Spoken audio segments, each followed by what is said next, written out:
ಆತ್ಮೀಯ ವೀಕ್ಷಕರೇ, ತಮ್ಮೆಲ್ಲರಿಗೂ ಸ್ವಾಗತ ನಮ್ಮ ಯೂಟ್ಯೂಬ್ ಚಾನಲ್ನಲ್ಲಿ.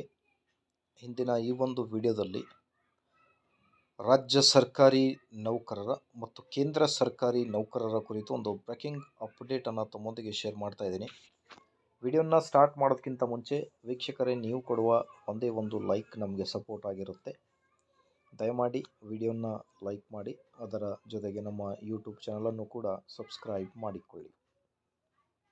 ವೀಕ್ಷಕರೇ, ವಿಡಿಯೋ ಬಹಳನೇ ಇಂಪಾರ್ಟೆಂಟ್ ಆಗಿದೆ, ಸೊ ಹಾಗಾಗಿ ಕೊನೆವರೆಗೂ ವಿಡಿಯೋನ ವಾಚ್ ಮಾಡ್ತಾಯಿರಿ. DA ಹೆಚ್ಚಳದ ಹಣ ಜಮಾ ಅನ್ನೋದ್ರ ಬಗ್ಗೆ ಕೂಡ ಒಂದು ಮಾಹಿತಿ ಏನಿದೆ ಅಂತ ಡೀಟೇಲ್ ಆಗಿ ನೋಡ್ತಾ ಬರೋಣ.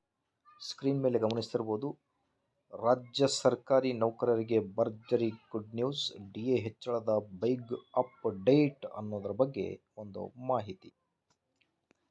ವೀಕ್ಷಕರೇ, ಮೊದಲಿಗೆ 2025ರಲ್ಲಿ DA ಹೆಚ್ಚಳ ಏನಿದೆ ಮಾಹಿತಿ, ಇದನ್ನು ನೋಡೋಣ.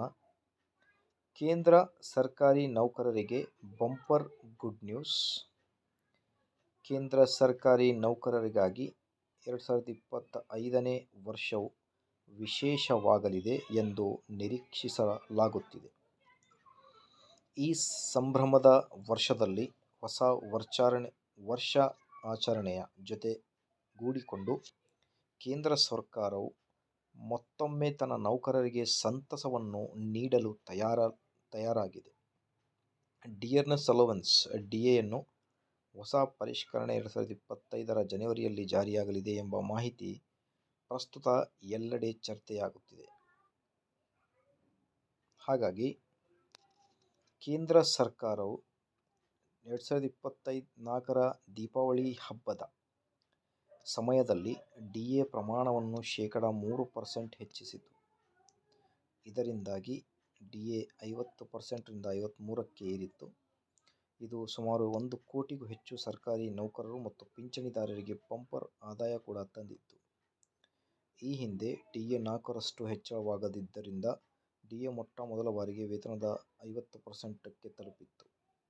ಈ ರೀತಿ ನಿರಂತರವಾಗಿ DA ಹೆಚ್ಚಳ ಮಾಡುವ ಮೂಲಕ ಕೇಂದ್ರ ಸರ್ಕಾರವು ತನ್ನ ನೌಕರರ ಜೀವನ ಮಟ್ಟ ಸುಧಾರಿಸುವ ಪ್ರಯತ್ನ ಮಾಡುತ್ತಿದೆ. 2025ರಲ್ಲಿಯೂ ಕೂಡ DA ಹೆಚ್ಚಳದ ನಿರೀಕ್ಷೆ. ಅಕ್ಟೋಬರ್ 2024ರ ಆಲ್ ಇಂಡಿಯಾ AICPI ಸೂಚ್ಯಂಕ ಕನ್ಸ್ಯೂಮರ್ ಪ್ರೈಸ್ ಇಂಡೆಕ್ಸ್ ಏನಿದೆ ಅದರ ಪ್ರಕಾರ ಮತ್ತೆ ಈಗ DA ಇನ್ಕ್ರಿಮೆಂಟ್ ಆದರೆ ನಮ್ಮ ರಾಜ್ಯ ಸರ್ಕಾರಿ ನೌಕರರು ಕೂಡ ಇನ್ಕ್ರೀಸ್ ಆಗುತ್ತೆ. ಮಾಹಿತಿ ಇಷ್ಟ ಆದಲ್ಲಿ please like, share and subscribe to my channel ವೀಕ್ಷಕರೇ. Thank you.